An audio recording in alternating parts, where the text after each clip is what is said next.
This thing about leaders not listening was what you were seeing in France over the weekend. Everybody made a big fuss about this. Emmanuel Macron, it started off with Emmanuel Macron saying, Europe needs an army because, we can't surrender enough people as it is. The French, they just want to surrender. They want a big army they can surrender instead of just surrendering their little French army. So he wants a European army so they can all, one as one, the European Union as one can say, we surrender, we give up, please do not kill us. So he said he wanted an army so Europe could defend itself against Russia, China, and the United States. So it was obviously this zing. I thought that Macron and Trump were supposed to love each other, but I guess they're on the outs.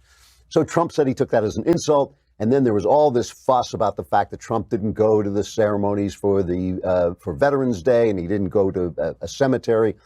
I mean, of course, we had to be outraged by this. It was an outrage. It was a terrible outrage.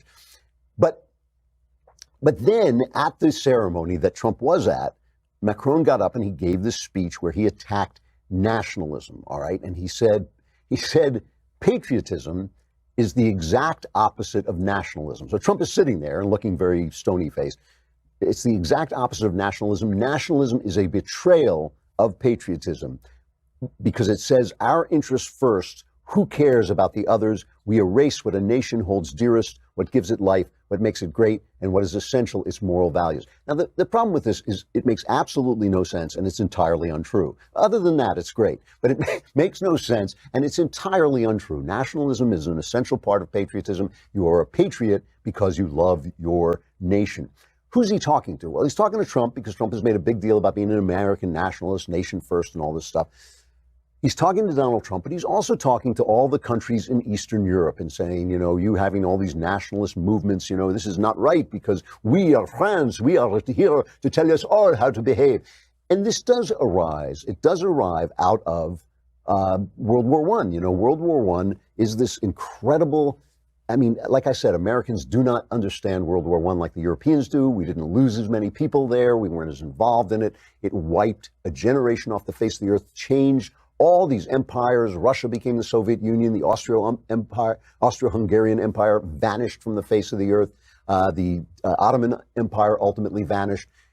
Everything. And here in America, it was the kind of the beginning of the progressive movement with Woodrow Wilson, the first anti-constitution president, starting to install that kind of deep state that we're still fighting with today. So it really had a big, big effect that is still haunting all of our countries today. But the left, as it always has managed to do in the past, seized the narrative. What was the reason we lost all these, millions of men, all this disaster? Well, it was nationalism. That was the problem. It was nationalism. You could just as easily have said, since nobody can really understand why and how the war got out of hand the way it did, you could just as easily say, well, it was because of unions like NATO. It was because everybody was sworn to defend everybody else. So when a war started, everybody had to take sides, and the entire continent went up in smoke. I mean, that's another thing you could possibly say. But for Western Europe, the idea was, we have got things figured out. Everything should be Western Europe. Our values are eternal, universal values, and therefore we don't need nations. We just need to share our values. That's kind of the basis of the European Union. In the same way, it's the basis of the United States. But the United States doesn't expect everybody else to fall in line with our values. That is the whole thing about the U.S. We are an experiment, a big experiment on whether you can spread values without taking over other countries. In the old days, everybody hates imperialism. Everybody says empire was a bad thing.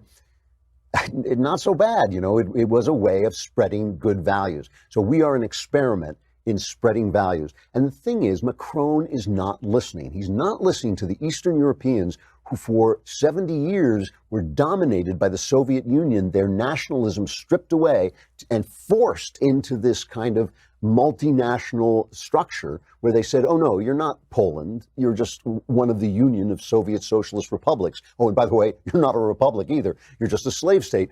They're fighting back from that. They want their nation, they want their identity, and France is secure in its identity. And as Trump actually tweeted out, He said there is no country more nationalist than France, very proud people, and rightfully so. And of course, the French, the French have laws about how many American movies they can show because they don't want American culture taking over their culture. So for Macron to get up and denounce nationalism is really a nationalistic move, okay? It's just slapping Trump around for no reason, slapping all these movements around. The leaders are not listening. The people in the city are not listening to the people in the country. The people in the capitals are not listening to the people in the other cities.